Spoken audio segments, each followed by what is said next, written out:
Traders, George here. Time for a look at the trade of the week early. We're going to go in with a Monday call here. Didn't do one last week because of the Easter holiday, but the S&P here just begging for the limelight, so let's take a look. When it comes to position trading, one of the questions I like to throw out to traders is, what are your plans when price does X? You want to be a gold trader, you want to be an oil trader, S&P, emini, what have you. What are your plans when price does X? A stock, Apple, Facebook, Schlumberger, whatever it is, any big picture trade that you're thinking of, you should know that market well enough to know where the key price points are and ask yourself, what are your plans when price does X? Most traders have no clue, and they revert to fundamental stories to suppose where price should go. And then, of course, there's no expectancy to doing that, and it just creates more problems down the road. For the S&P, we already know where the key trigger points are, and this is from the 26th from the last video that I did. One of the important takeaways here is any breaks below 40 that are recovered, look to have them fill back up to the top. So that set up a great move on price breaking back over 40 here, and it's also set up a couple trades since. The trade of the week is going to be coming off of our Globex move last night, where we broke below 40 and recovered it. That's the pass-through. Same chart, same price point.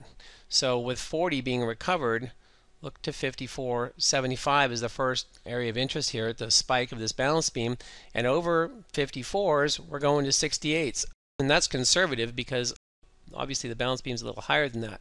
You can see we got a nice overshoot there, good 6 points plus over that level, and some of you are probably still in long with trails on this, but the trade I want to highlight here is the secondary move, price going through target 1, going to target 2. This is a 180-minute candle chart, but you can see we went straight through that zone, and it was a zone known in advance for price to trigger and show that catalytic response there. That's what I want to highlight. So this happens over and over and over again. You can use these repetitive setups to do some really nice trading, and it's stuff that you know about in advance, so you can set up some of these trades where you've got resting orders to get you in, where you've got resting orders to get you out.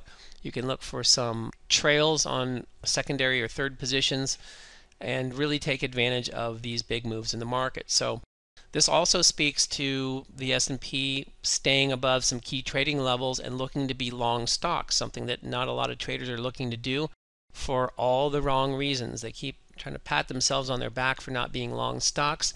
There's nothing to celebrate if you're not long stocks. It's a huge heavy lifting component to an overall trade strategy that should involve day trading, position trading futures, and position trading stocks. So double whammy follow through here. Not only the killer price action in the S&P at these pre-known traded areas that we've been looking at for weeks already, but also the follow through to stocks. So if you've been following what we've been doing in the room, all the trade setups I've showed you and all these stocks that we look at later in the session, easy to outdo the market. It's shown you that many times. This is just another example of it. So congrats to all of you following rules and being a part of these big moves around the balance beam. If you like these kind of trade setups, you want to see some day trading as well, use the link at the bottom of the video, hop in the live room. I'm going to be there tomorrow doing more of the same, and we'll see you there.